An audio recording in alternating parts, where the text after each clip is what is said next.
Welcome back to Mamayya's food and travel. ഇന്നത്തെ നമ്മുടെ recipe ചെമ്മീൻ കുടംപുളി ഇട്ടതാണ്. നമുക്കൊന്നുണ്ടാക്കി നോക്കിയാലോ? അതിനായി ഞാൻ എടുത്തിരിക്കുന്നത് 1 കപ്പ് ഉള്ളിയാണ്, പിന്നെ 2.5 table spoon Kashmiri chilli, 1/2 teaspoon ഉലുവ, 2 പച്ചമുളക്, 1.5 ടീസ്പൂൺ ഇഞ്ചിയും വെള്ളുള്ളിയും ചെറുതായി അരിഞ്ഞത്. സവാളയും ഉള്ളിയും കൂടെ മിക്സ് ചെയ്ത് എടുക്കുകയാണെങ്കിൽ അങ്ങനെ എടുത്താലും മതി.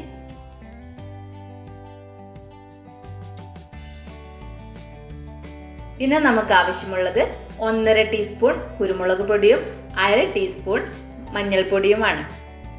ഞാനിവിടെ 3 അല്ലി കുടംപുളിയാണ് എടുത്തിരിക്കുന്നത്. കുടംപുളി നന്നായി കഴുകിയതിന് ശേഷം ഒരു 20 മിനിറ്റെങ്കിലും വെള്ളത്തിൽ പുതർത്തി വെക്കണം. നമുക്ക് കുറച്ച് തേങ്ങാക്കൊത്തിൻ്റെ ആവശ്യമുണ്ട്. എൻ്റെ മോളായിരുന്നു തേങ്ങ കട്ട് ചെയ്തത്, അപ്പോൾ കുറച്ച് വലുതായി പോയിട്ടുണ്ട്. 250 ഗ്രാം ചെമ്മീൻ നന്നായി കഴുകി വൃത്തിയാക്കി വെച്ചിട്ടുണ്ട്. ലാസ്റ്റ് നമുക്ക് കറിയൊന്ന് തൂമിച്ചെടുക്കണം. അതിനായി 2 വറ്റൽമുളക്, കുറച്ച് ഉള്ളി, അല്പം കടുക്, കറിവേപ്പില, ഇത്രയും ഇട്ട് നമുക്ക് കറി തൂമിച്ചെടുക്കണം. ഞാനൊരു മൺചട്ടി അടുപ്പിൽ വെച്ചിട്ടുണ്ട്. അതിലേക്ക് നമുക്ക് വെളിച്ചെണ്ണ ഒഴിച്ചു കൊടുക്കാം.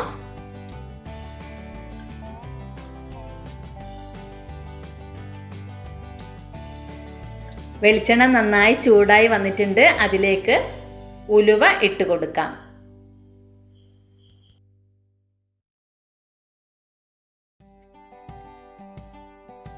ശേഷം നേരത്തെ അരിഞ്ഞു വെച്ചിരിക്കുന്ന ഇഞ്ചിയും വെള്ളുള്ളിയും കൂടെ ഇട്ട് നന്നായി മൂപ്പിച്ചെടുക്കാം.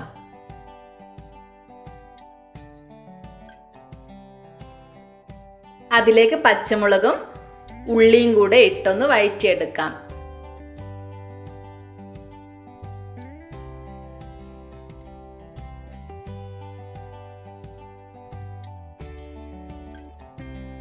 ഉള്ളി നന്നായി വഴന്നു വന്നിട്ടുണ്ട്. അതിലേക്ക് മഞ്ഞൾപ്പൊടിയും നേരത്തെ എടുത്തു വെച്ചിരിക്കുന്ന കാശ്മീരി ചില്ലിയും കൂടെ ഇട്ട് കൊടുക്കാം.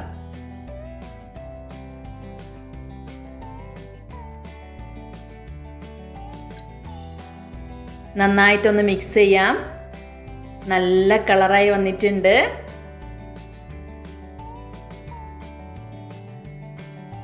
ശേഷം കുരുമുളക് പൊടിയും കൂടെ ഇട്ട് കൊടുക്കാം.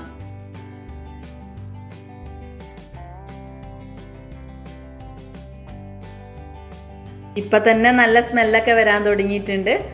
നമുക്ക് എടുത്തു വെച്ച കറിവേപ്പിലയും കൂടി ഇട്ട് കൊടുക്കാം.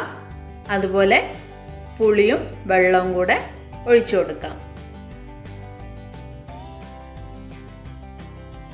2 കപ്പ് വെള്ളവും കൂടെ ഒഴിച്ചു കൊടുക്കാം.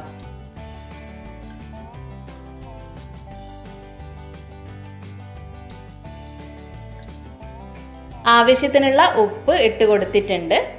ഇതൊന്ന് വെന്ത് വരട്ടെ. അതുവരെ അടച്ചു വയ്ക്കാം.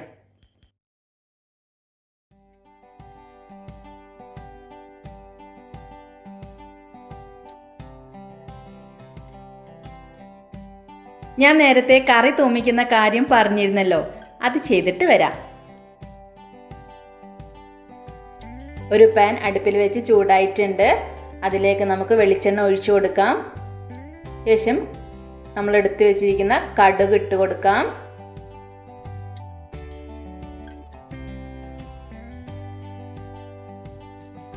അതിലേക്ക് തേങ്ങാക്കൊത്ത് ഇട്ട് കൊടുക്കാം. തേങ്ങാക്കൊത്ത് ജസ്റ്റ് ഒന്ന് മൂത്ത് വരുമ്പോഴേക്ക് കറിവേപ്പിലയും ഇട്ട് കൊടുക്കാം.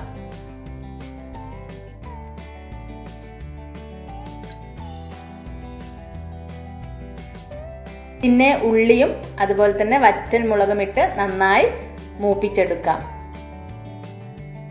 അപ്പോൾ അത് അവിടെ റെഡിയാക്കി വെച്ചിട്ടുണ്ട്. ഇനി നമുക്ക് കറിയിലേക്ക് തന്നെ മടങ്ങാം. കറി നന്നായി പതിച്ച് പൊന്തിയിട്ടുണ്ട്. അതിലേക്ക് നമുക്ക് എടുത്തു വെച്ചിരിക്കുന്ന ചെമ്മീനും കൂടെ ഇട്ട് കൊടുക്കാം.